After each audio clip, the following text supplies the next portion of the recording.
Hi friends, welcome to my channel. Latest updates and reviews కోసం మా ఛానల్ని subscribe చేసుకోండి. పక్కనే ఉన్న బెల్ సింబల్ని క్లిక్ చేసి ఆల్ ఆప్షన్ని సెలెక్ట్ చేసుకోండి. అప్పుడే మా మొబైల్ నుండి మీ మొబైల్ ఫోన్కి నోటిఫికేషన్స్ వచ్చేస్తాయి.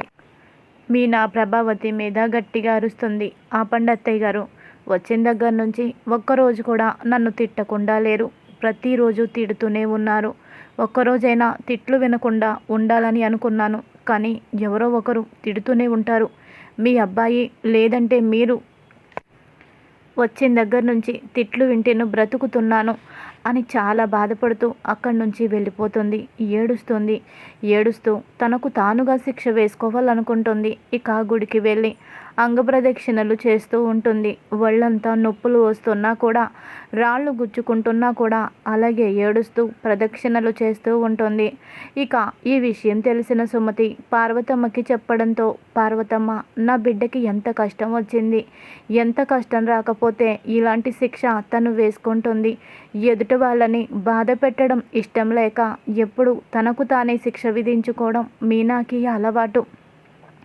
కానీ నా కూతురికి నేనే అది నేర్పాను. కానీ ఇప్పుడు నేను ఎంతో బాధపడుతున్నాను. నా కూతురికి ఇంత కష్టం వచ్చింది, ఈ కష్టాలన్నీ ఎప్పుడు తీరిపోతాయో ఏమో అంటూ ఏడుస్తూ గుడి దగ్గరికి వచ్చి, అమ్మ మీనా, ఏంటమ్మా ఇది, మండుటెండలో కింద రాళ్ళున్నాయి, నువ్వు ఇలా చేయడం ఏంటమ్మా అని చెప్పి ఆపబోతుంది. కానీ మీనా ఆగదు. అలా ప్రదక్షిణలు చేస్తూనే ఉంటుంది. ఇంతలోపు బాలుకి కూడా తెలియడంతో బాలు అక్కడికి వస్తాడు. వచ్చి మీనా ఏంటిది అని అంటాడు. ఇక మీనా ఏమీ చెప్పదు. తన కన్నీరు బాలు చేతులకి తగులుతుంది. ఇక వెంటనే అర్థం చేసుకుంటాడు. మీనాని ఎవరో ఏదో అన్నారు. ఎవరో ఏంటి, మా అమ్మే అని ఉంటుంది. మా అమ్మ కన్న కొడుకుని అని చూడకుండా నన్నే ఎంతో క్షోభకి గురి చేస్తుంది. పాపం మీనా ఇంట్లో అడుగు పెట్టిన దగ్గర నుంచి తనకి ప్రశాంతత లేదు. నా వల్ల ప్రశాంతత లేదు, మా అమ్మ వల్ల ఇంకా అంతకంటే ఎక్కువ ప్రశాంతత లేదు. నిజంగా ఇలాంటి దుస్థితి ఏ ఆడపిల్లకి రాకూడదేమో అని ఆ క్షణంలో బాలుకి మీనా మీద చాలా జాలి కలుగుతుంది. ఇక తర్వాత మీనాని పైకి లేపుతాడు, కూర్చోబెడతాడు. ఏమైంది మీనా, ఎవరైనా ఏమైనా అన్నారా అనే ఉంటారు, నాతో చెప్పు అని అంటాడు. ఇక మీనా ఏడుస్తూ బాలు గుండెల మీద వాలిపోతుంది. ఇక బాలు ప్రేమగా తల మీద నిమురుతాడు. చెప్పు, ఎవరు ఏమన్నారు, ఎవరు ఏమన్నా నేను ఊరుకోను. నీకు నువ్వుగా శిక్ష వేసుకుంటున్నావా? ఎవరో తప్పు చేస్తే నువ్వు శిక్ష అనుభవించడం ఏంటి మీనా? వద్దు, ఇలా చేయొద్దు, ఎవరేమన్నారు చెప్పు అని అనగానే, మీ అమ్మగారు నన్ను పొద్దస్తమానం దరిద్రపు గొట్టుదానా అని తిడుతూనే ఉంటుంది. ఆ మాట విన్నప్పుడల్లా నాకు చాలా బాధ అనిపిస్తుంది. మా నాన్న చనిపోవడం, అలాగే మా అమ్మ పువ్వులు అమ్ముకోవడం, మేము పేదరికంలో బ్రతకడం, అది దరిద్రపు గొట్టుతనం అవుతుందా? దేవుడు రాసిన రాతకు నేను బాధ్యురాలిని అవుతానా? పేదరికంలో పుట్టడం అంత శాపం అయిపోయిందా? ఎంతోమంది పేదవాళ్ళు ప్రశాంతంగానే బ్రతుకుతున్నారు కదా, కానీ నా బ్రతికే నాకు ఎందుకు శాపంగా మారిందో నాకు అర్థం కావడం లేదండి. నష్టజాతకురాలే తోడవుతుంది. మీ ఇద్దరికిద్దరూ అంతే, కట్టకట్టుకొని చావండి అంటూ నోటికి ఎంత వస్తే అంత మాట్లాడుతుంది. నాకు ఒక మనసుంది, ఆ మనసు బాధపడుతుంది అని కొంచెం కూడా అర్థం చేసుకోకుండా నోటికి ఇష్టం వచ్చినట్టు మాట్లాడుతుందండి. భరించి చాలా కాలం భరించాను. ఇక నా వల్ల కాలేదు, అందుకని నాకు నేనుగా ఈ శిక్ష వేసుకున్నానండి అని ఏడుస్తూ చెప్పడంతో పార్వతమ్మ ఏడుస్తుంది. బాబు, మీకు పుణ్యం ఉంటుంది బాబు, నా కూతుర్ని ఇలా మాటలతో ఎందుకు చంపుతున్నారు బాబు? ఏ ఆడపిల్లల్ని నేనే కన్నానా? ఎవరూ కనలేదా? నాకే ఎందుకు ఈ బాధలు? నా కూతురికి ఎందుకు ఇన్ని కన్నీళ్లు పెట్టిస్తున్నారు? ఒక్కరైనా తనకి ప్రశాంతతని ఎందుకు ఇవ్వడం లేదు? భర్తగా నువ్వు కూడా తనకి సాయంగా ఉండడం లేదు. తను మాత్రం ఎంత భరిస్తుంది? నేను ఎన్ని చెప్పినా భరించేది తను కాబట్టే తన బాధ ఏంటో ఈరోజు నాకు అర్థమవుతుంది. కానీ ఇది కరెక్టు కాదు బాబు అని ఏడుస్తుంది పార్వతమ్మ. ఇక బాలు ఇలా అంటాడు, అత్తయ్య గారు, మీరు బాధపడద్దు. ఇంతవరకు నేను కూడా మీనాని బాధ పెట్టాను, కానీ ఇప్పుడు ఈ దేవుడి గుడిలో నేను మీకు మాటిస్తున్నాను, నా వల్ల మీనా బాధపడదు. నేను తనని ఒక్క మాట కూడా తిట్టను. తను బాధపడేలాగా ఒక్క తిట్టు కూడా నేను తిట్టదలుచుకోలేదు. ఇదైతే నేను మీకు మాట ఇస్తున్నాను అని చెప్పి అంటాడు. ఇక ఇదిలా ఉండగా ఇంకొక పక్కన పార్వతమ్మ చెట్టుకి ఉన్న గోరింటాకంతా చక్కగా కోసి రోట్లో రుబ్బి రోహిణి కోసం తీసుకొస్తుంది. అమ్మ రోహిణి, నీ 2 చేతులకి కాళ్ళకు గోరింటాకు పెడతానమ్మా, చాలా మంచిది. ఈ గోరింటాకు పెట్టుకుంటే నిండు ముత్తైదువులా ఉంటారు. ఈ గోరింటాకు కూడా పసుపు కుంకుమలతోనే సమానమమ్మా అని అనడంతో ఏంటో ఈవిడ చాదస్తం. ఈ కాలంలో ఎవరు ఈ గోరింటాకులు పెట్టుకుంటున్నారు? పెట్టుకున్నంతసేపు ఎంత అనీజీగా ఉంటుంది. పని పట్టలేని వాళ్ళు ఇలాగే మాట్లాడతారు. చక్క కోన్లు వచ్చాయి కదా, 5 మినిట్స్ పెట్టుకుంటే చాలు. అయినా నాకు ఇలాగే ఇష్టం. ఈవిడ సోది భరించలేకపోతున్నాను. ఈరోజు తాడో పేడో తేల్చుకుంటాను అని చెప్పి, చూడండి ఆంటీ, ఇలాంటివన్నీ నాకు నచ్చదు. ఒకవేళ మీకు అంత ముచ్చటగా ఉంటే మీరే పెట్టుకోండి, లేదంటే మీ ఇంకో కోడలు ఉంది కదా, తనకివ్వండి. మీ ప్రయోగాలు మీ కూతురు మీద చేసుకోండి. నాకైతే అంత సమయం లేదు, నేను పార్లర్కి వెళ్ళాలి అని అంటుంది.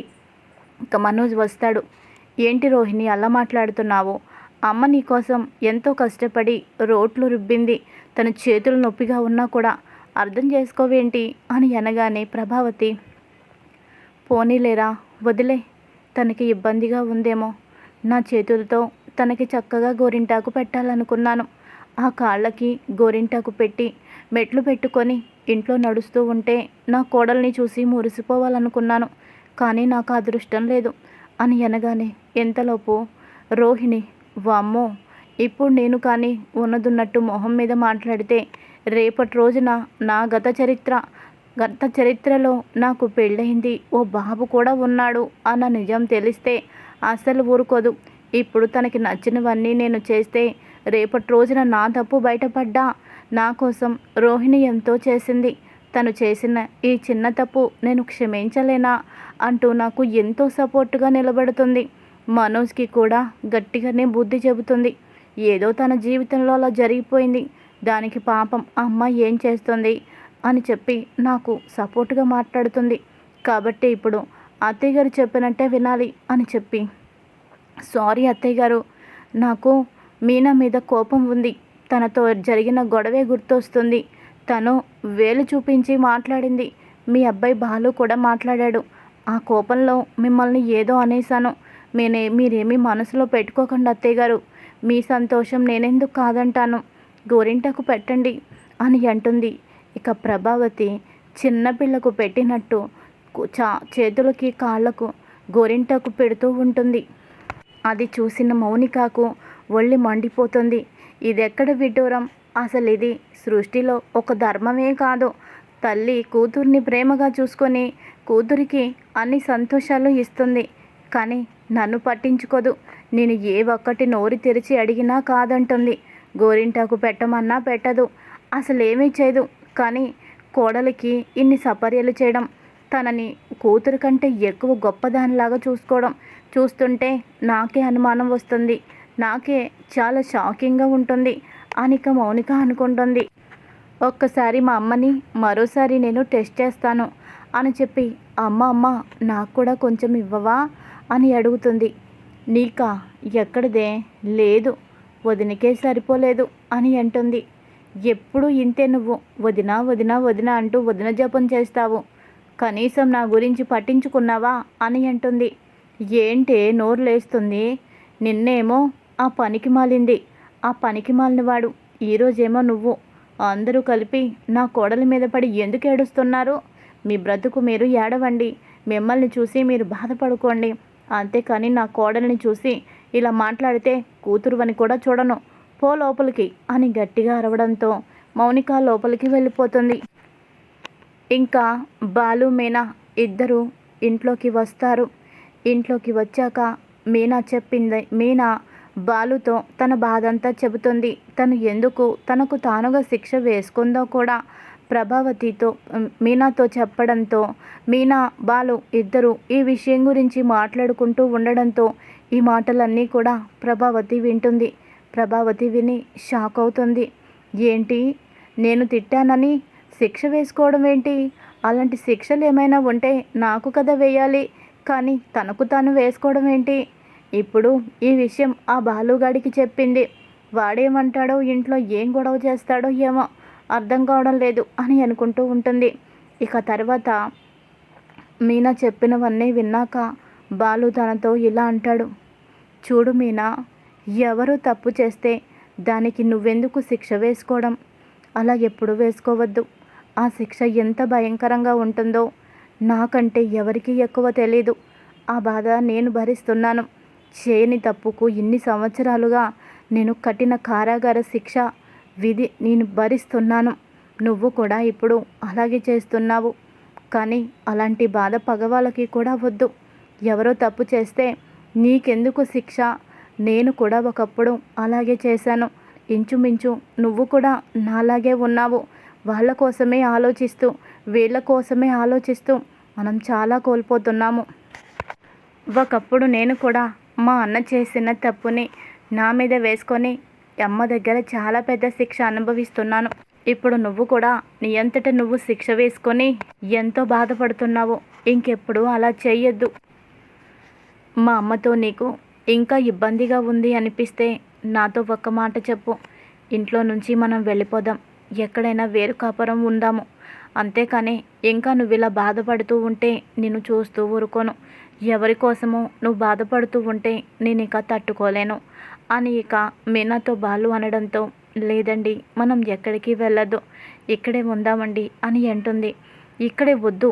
ఎందుకంటే మా అమ్మ రోజు రోజుకి నీ మీద ఎంత పెట్టిరేగిపోతుందో నేను చూస్తూనే ఉన్నాను. నా దగ్గరే నోటికి ఎంత వస్తే అంత నిన్ను తిడుతుంది, అనరాని మాటలు అంటుంది. రోహిణి దగ్గర నిన్ను చాలా అవమానిస్తుంది. ఇంకా ఇవన్నీ చూస్తూ ఎందుకు నువ్వు భరించాలి? దేనికోసం ఉండాలి? ఎలాగో నేను సంపాదిస్తున్నాను. మనం బయటకు వెళ్ళి దర్జాగా మనం బ్రతకగలము. నాన్నని, చెల్లిని, తమ్ముని కూడా తీసుకువెళ్ళిపోదాం. మనం ఎక్కడికి వెళ్ళిపోయినా దర్జాగానే చక్కగానే బ్రతకగలము. నాకొచ్చే డబ్బుతో ఉన్నంతలో సంతృప్తిగానే బ్రతకగలము. ఏమంటావు మీనా అని అంటే, వద్దండి, వద్దు. నేను అత్తగారిలో మార్పు రావాలని అనుకుంటున్నాను, కానీ ఆవిడ్ని విడిచి వెళ్ళిపోవాలని నేను అనుకోవడం లేదు. మనం ఆవిడ్ని వదిలేసి వెళ్ళిపోతే ఆవిడలో మార్పు ఎప్పుడు వస్తుంది? ఇంకా మన మీద ఆవిడికి కోపం వస్తుంది.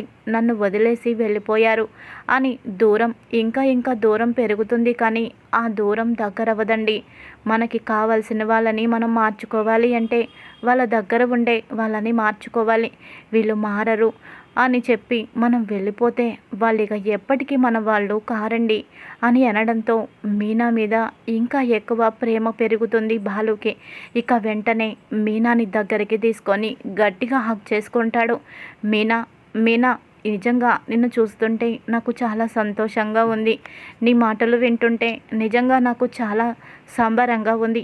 ఈరోజు చెప్తున్నాను, నిన్ను పెళ్లి చేసుకున్నందుకు నేను చాలా పుణ్యం చేసుకున్నాను. నేను చాలా అదృష్టవంతుణ్ణి. ఎంతకాలం నువ్వు నా భార్యగా రావడం నా దురదృష్టం అనుకున్నాను. కానీ ఇంత బాగా నా కుటుంబాన్ని అర్థం చేసుకున్న నీకు ఏమిచ్చినా రుణం తీరదు. థ్యాంక్స్ మీనా, చాలా చాలా థ్యాంక్స్. నా కన్న తల్లి గురించి నువ్వలా మాట్లాడుతుంటే నాకు చాలా సంతోషంగా ఉంది. నన్ను కన్న తల్లి అయినా ఎప్పుడు తల్లిలాగా మాట్లాడదు, నన్ను శత్రువులాగా చూస్తుంది. ఒకానొక సమయంలో నా మనసే విరిగిపోతుంది అనిపిస్తుంది.